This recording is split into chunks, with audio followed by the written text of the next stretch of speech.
Good morning, welcome to the channel, Retired Don't Give Up.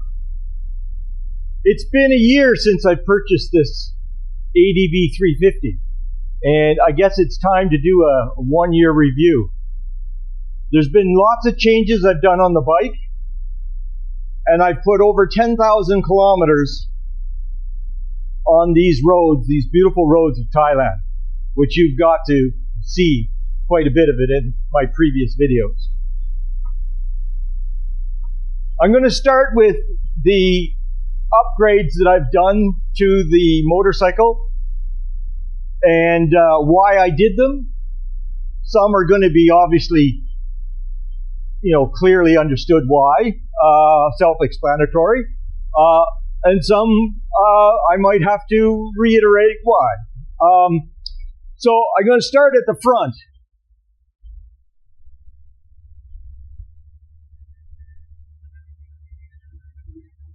Obviously, the first thing I've done is put a holder for the phone. Very important. I put on various parts of the motorcycle, I put connections for my cameras. This part here, the camera sits here and shoots forward. I have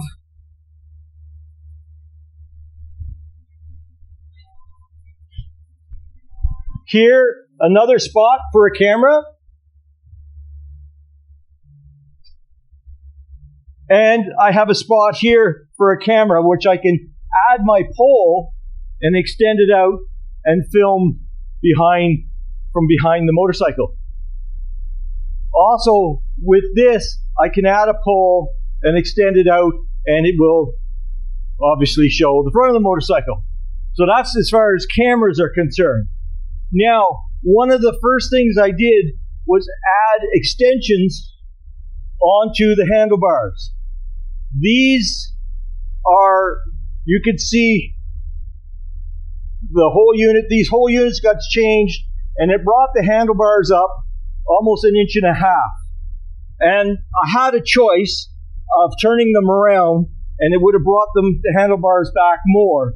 But in my case, because I have long arms, I moved them forward. Now, I will say there was, I got one comment from one of my videos that, that these were not, I don't know if he said not safe or not proper, but I replied to him saying, hey, tell me why, I'd like to know more, but he did not reply.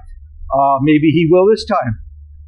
The next thing I did, the top box. The top box was I owned this top box when I had the Forza back in Chiang Mai, and all I had to do was replace the brackets, and I was able to attach this top box onto the motorcycle.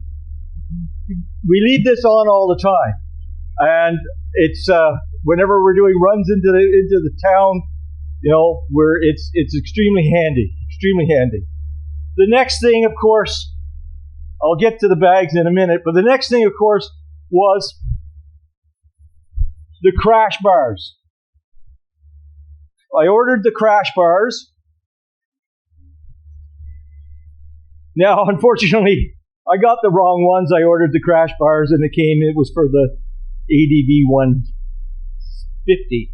So they were wrong, had to send them back, but I got the correct ones, and very, very happy with those crash bars. The other thing that I highly, highly recommend, and I've said it many times, are these foot pegs.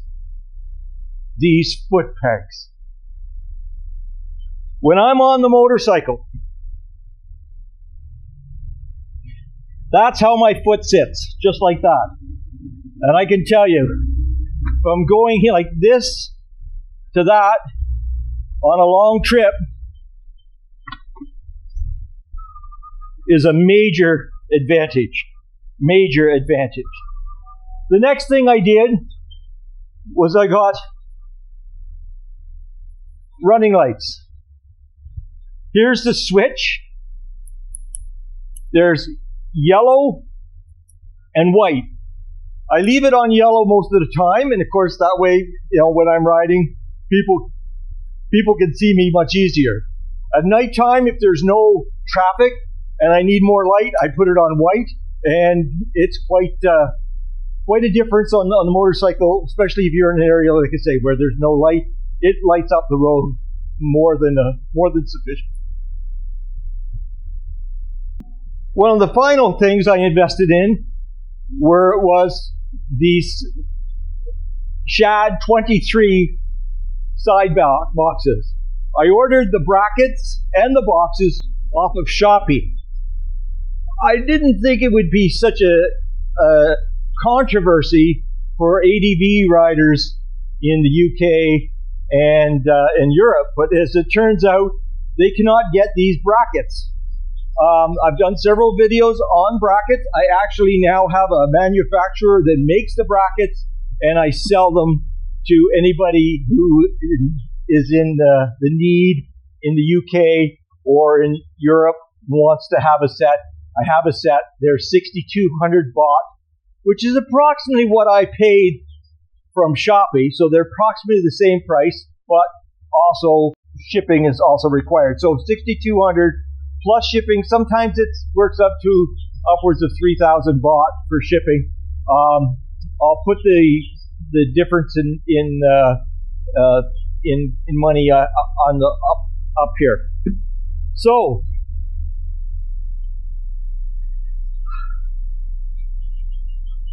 the ADV 350, 338 cc's, 29 horsepower. I don't worry too much about that, but I can tell you, I'm a big guy, and Katai sits on the back, and when we have it fully loaded, I do notice it when it's fully loaded when we're going up a hill. But this motorcycle punches way above its weight grade. The power in this is more than sufficient for anyone who wants to take a motorcycle onto the main highways. This will travel at 110, 115 kilometers per hour all day. Now, for the most part, most of our rides are around town and we don't get to those speeds. But when you're on a trip, if you need that power, this has more than enough. And like I say, if you're smaller than me and you're by yourself, well, you're going to be really impressed with the performance of this machine. Now, it has a single disc at the front, has a disc at the back. The braking, of course, like a scooter is, the braking on the left turns the back brakes on and about 30% of the front brakes. The right brake on the throttle is for the front brake only. Now, I'll be doing a safety video on motorcycles fairly soon, and I'm going to talk about that more in depth, and I hope you get to see that. Now, we'll take this off. This is very easy to come off. Push this button, and there we go.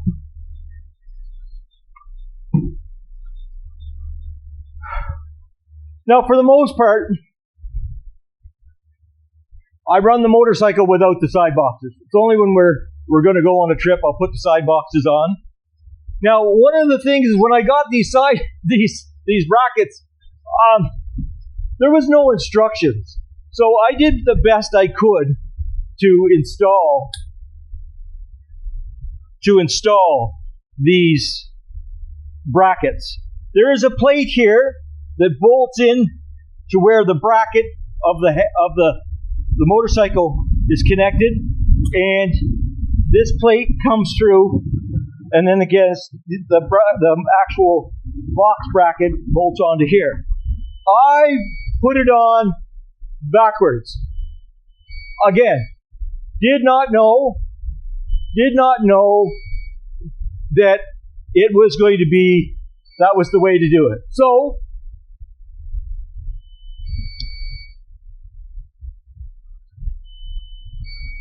several of my commenters, of my subscribers, pointed that out to me, And many said, I don't see the difference. But the truth is, when you look at the box, there's a reflective at the back, and it sits at the front. So I changed them around. So this indeed is the right way. Also, there's a curve here.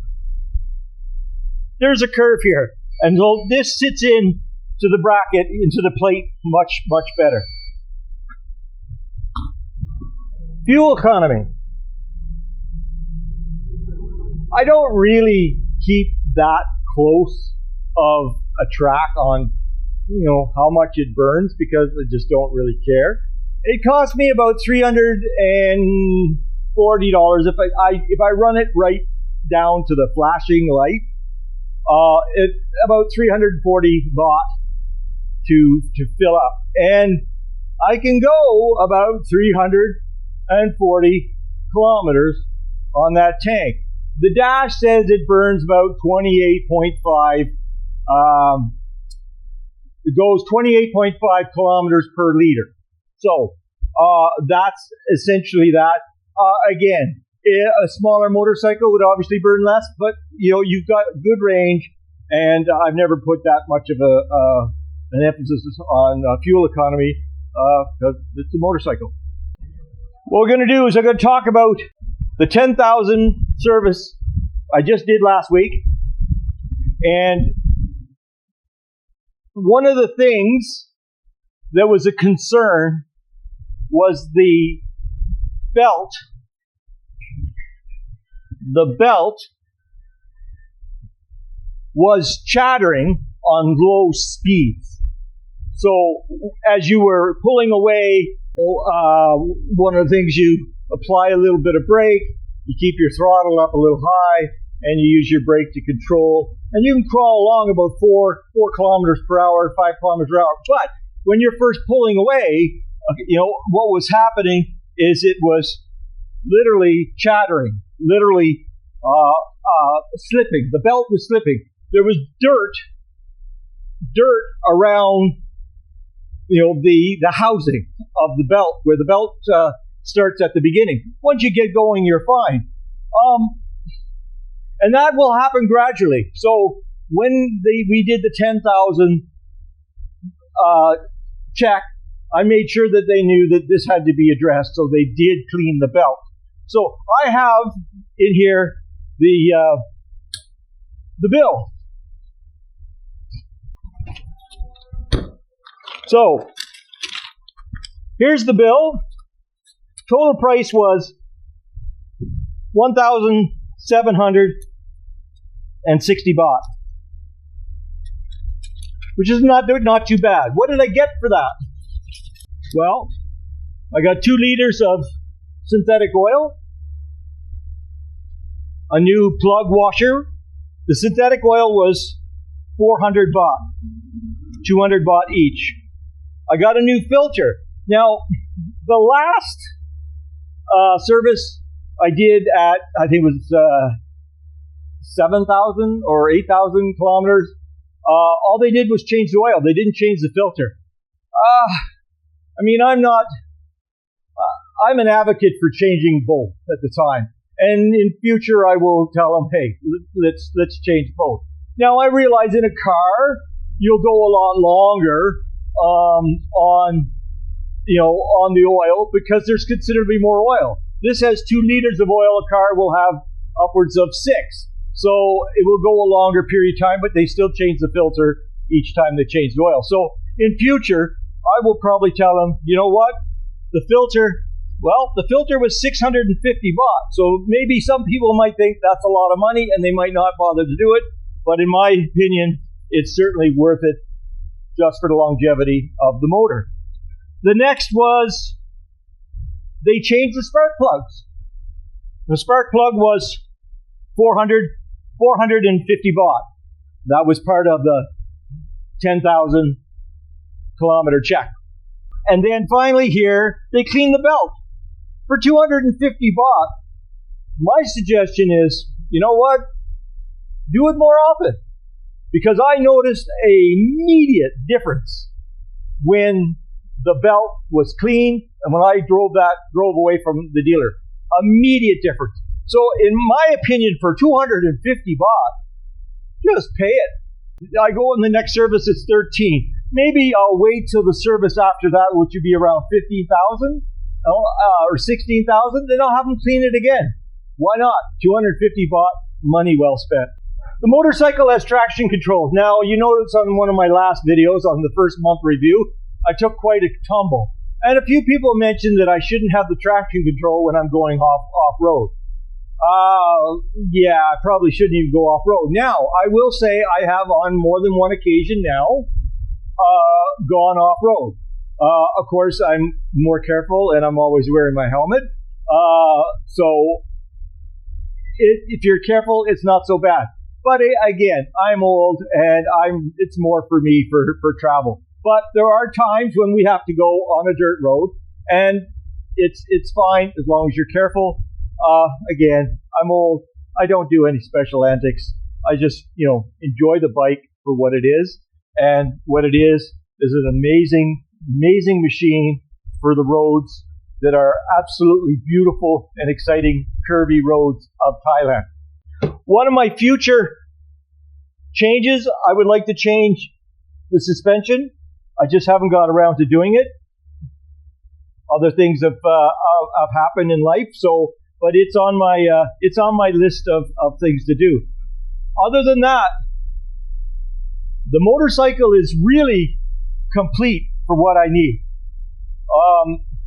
By the way, the windshield goes up and down. I never move it. I leave it at that. It does give me some wind protection, but for the most part, I leave it there. I could put it down and then it would have no wind protection at all, so that's where I leave it.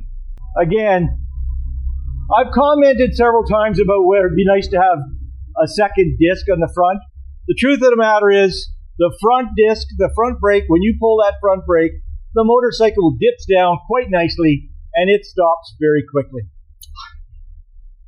Now, I also understand that there's some changes in the 2005. I think there's more, set up for Bluetooth to your phone. I have my Bluetooth that goes to my helmet.